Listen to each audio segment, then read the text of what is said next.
lecho nafshi, koma lecho vesoli, be'eretz Zion ve'yoye beglimoyi.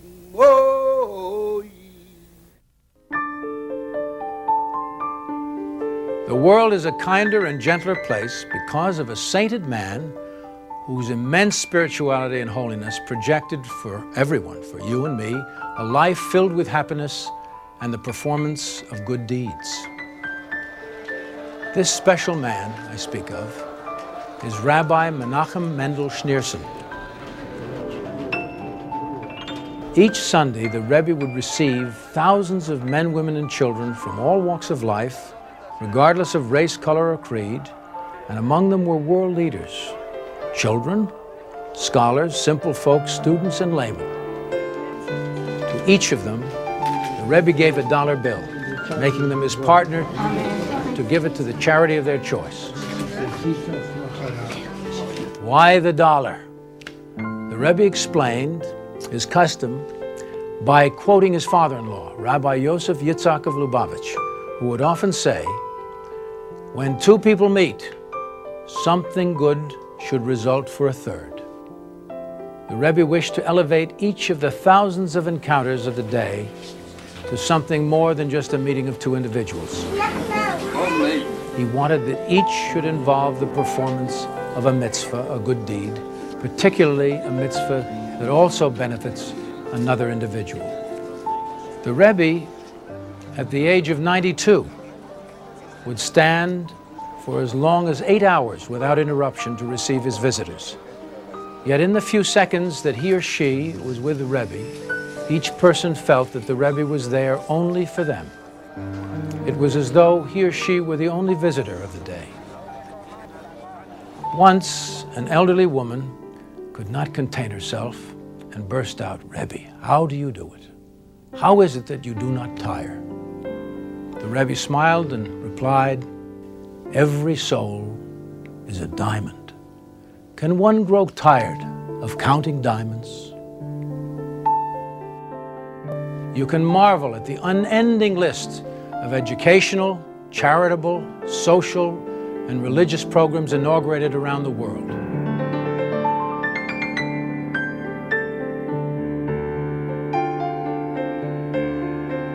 You can study the more than 200 volumes of his published works. The Rebbe strove to realize Maimonides' vision of a world free of death and destruction. Toward his goal, the Rebbe took a generation from the ashes of the Holocaust and inspired the rebuilding of Jewish life to the great crescendo it has reached today.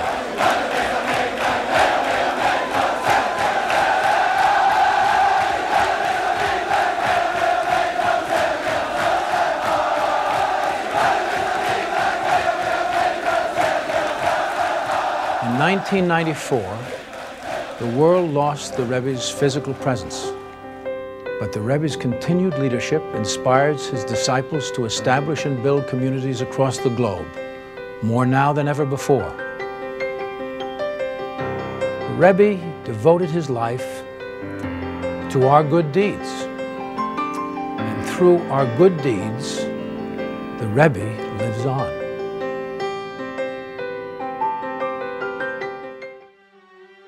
My name is Daisy Weidbrand. And my name is Mendel Raven. And we are proud to be Shluchim of the Rebbe in Fourways.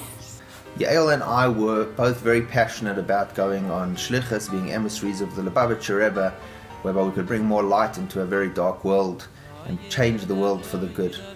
We wanted to go on shlichus, specifically in South Africa, being that we're both from South Africa, and I approached Rabbi Lipska, the head emissary of the Lubavitcher Rebbe to Southern Africa, to discuss with him the various opportunities where we could open up a new Chabad center in Johannesburg.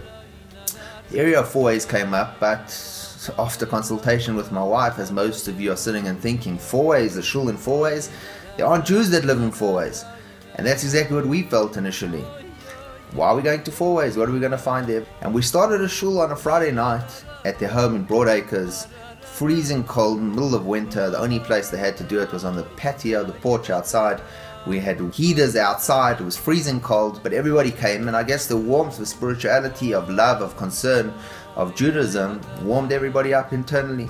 And from there, the Chabad has just continuously grown and spiraled out of control. One day, one of my mom's friends phoned and told us about this shul, and we started coming, and I just loved it because, it was so close, and it was such a community and a family. And, it started off really small in the garage, and, then it grew and grew and grew, and it's just cool to be a part of it all growing. We'd never really had experience with Judaism, obviously, because we live in Fourways, and there's not many, Jewish communities in Fourways, so it was nice to start going to school and learning about it. I came across Chabad of Fourways by accident. I was cooking in the kitchen and I happened to come across an article in the newspaper which I was actually using for disposables. I then phoned up the rabbi and I've been coming to Chabad Fourways ever since. Originally, when we moved out to Fourways, we didn't really have any intention of opening a preschool. But once we were approached by members of the community about 2 years after we had moved to Fourways, we decided that this was definitely something that we needed to do, being that the parents were very concerned about driving their children 45 minutes to the closest preschool, and this just made sense, and that's how we began. And we were always in the back of our minds where we would send our son James to school. We wanted him to get a Jewish education, but also a quality education. And all the Jewish nursery schools were too far or very inconvenient for us to get to. And then Rebbe let us know that she'll be opening up a Chabad Montessori. And for us it was a no-brainer to send our son James to the school. We're thrilled that the Rabbi and the Rebbetzin have started a nursery school. I see today a little boy who is full of beans and is happy when he comes back from school. We wanted to provide the children with a solid education in conjunction with a Jewish education and inspire them and connect them to their rich heritage. One aspect that we love about Montessori schooling, and especially the Yiddishkeit aspect, is that James and Haley, they will have a Friday Shabbos get together at school, and they will come home with challah that is already baked. They will be singing Shabbos songs, and sometimes they also get the Shabbos box, which is filled with wooden toys, to also practice being the mommy and lighting the candles and having the challah. And what they also love in the morning is when Rebbetzin Yael, she comes and she davens with the children. And for James as well, he puts on his tzitzit and he says his blessings, and he comes home and he starts and he's making sure we all saying the brachot before we have our meals. And just again, we have a beautiful Jewish little boy who's growing up with such knowledge of Yiddishkeit. Where our son Gabriel's able to get a real sense of what it's like to have a Jewish education, something that I wasn't fortunate enough to have. When we began the school, we had 4 children, one of them being our son Mendel. And this past year we had 9 children, and our biggest intake for January 2015, we're hoping to have 20 children in our school. Being emissaries of the Lubavitcher Rebbe, the Rebbe stressed the importance of Jewish education.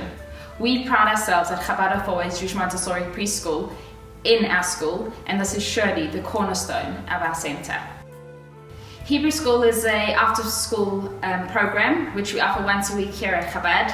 It's for children that are primary school going age, and it's their 1 hour a week of engaging with other Jewish children and enjoying learning about their heritage. We started going to Chabad, and it was at a school called Fourways, and we did lessons there with Yael, and we learned a lot about Judaism and the beginning of it. Yeah.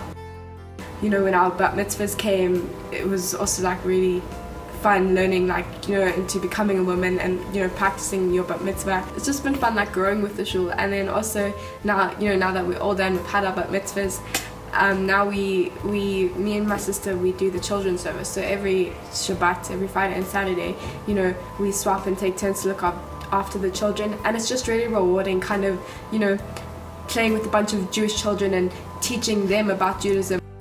Being that we live in South Africa, there are many that are less fortunate than ourselves. We have made a point of trying to assist the greater community.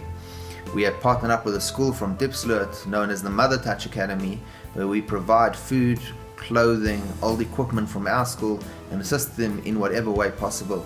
We also teach the children at the school. We have a charity day project where all the children bring sandwiches to school from home, and we drive around on the streets and give out the food to those that are less fortunate standing at robots that don't have what to eat. At our recent golf day, we gave out a scholarship to the best caddy of the day. For this past Hanukkah, we had a wonderful idea of creating a giant can menorah. We got everybody in the community to drop off cans. We built this beautiful can menorah which we lit on Erev Shabbat, and all those cans were donated to charity. We hold a golf day once a year, which is definitely one of our bigger fundraisers. People enjoy it. People talk about it the whole year. Whenever you bump into people, they're asking, when's your Chabad Fourways golf day this year? It's been a tremendous success where people come, have fun, play a good game of golf, put on their tefillin, hear the shofar being blown, as it's usually during the month of Elul, and have a great time. Our Jewish Women's Circle events is a time for the women to come out and leave their husbands and children at home and come and socialize with the other Jewish women from the community. We often have speakers, we have Jewish related themes where we make challah, or for Tu B'Shvat we'll do flower arranging, fruit carvings. As with everything in life, there's good, and unfortunately people go through difficult times. Obviously many people end up in hospitals. I spend quite a bit of my time going from hospital to hospital visiting the sick, giving them leaflets, saying Tehillim with them, praying with them, putting on tefillin with the males, and trying to uplift them.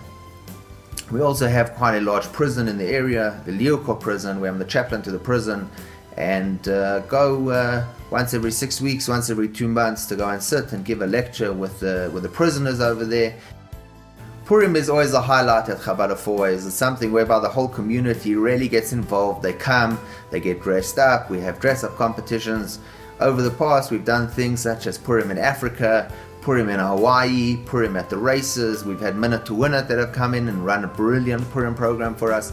And Purim is really celebrated in true fine style here at Chabad Fourways.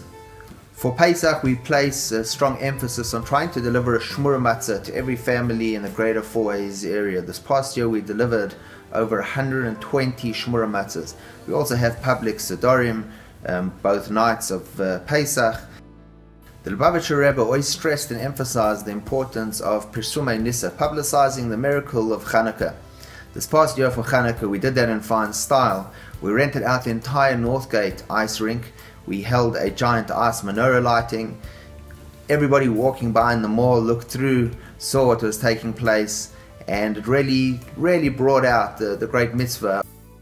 I've been coming to the Torah class at Chabad Fourways almost since the beginning of its inception, and it's become soul food for me. In fact, when I travel, I miss it because it's very inspirational.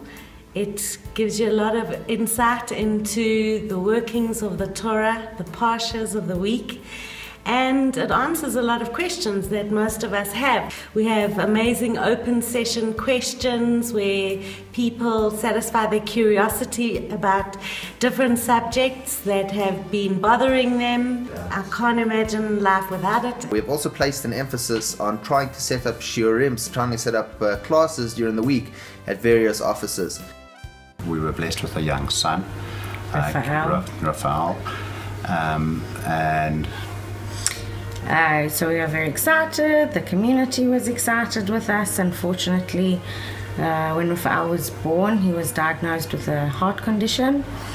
My parents weren't yet in the country when he was born, so the first person that we called when we found out he wasn't well was Rabbi Dovi. He was at the hospital within 20 minutes with his tzedakah box and Tehillim, and just there for support and strength. When Raphael went in, when he was 3 months old for his operation, the rabbi was there, all the time, saying Tehillim, praying for him, just a pillar of strength for us. And we were just very blessed and comforted to be part of such an amazing shul with amazing people, and I think without the community and Rabbi Dovi and Yael, we wouldn't have got through this as well as we have. After Raphael passed away, the rabbi arranged everything and sorted everything out, and so got us through the difficult parts, got us to the burial, and the arrangements were set up, and the continued support that has come to us afterwards and everything from everybody in the shul. This has made it's such a wonderful thing to come, because this is a shul where it's not a shul, it's a family.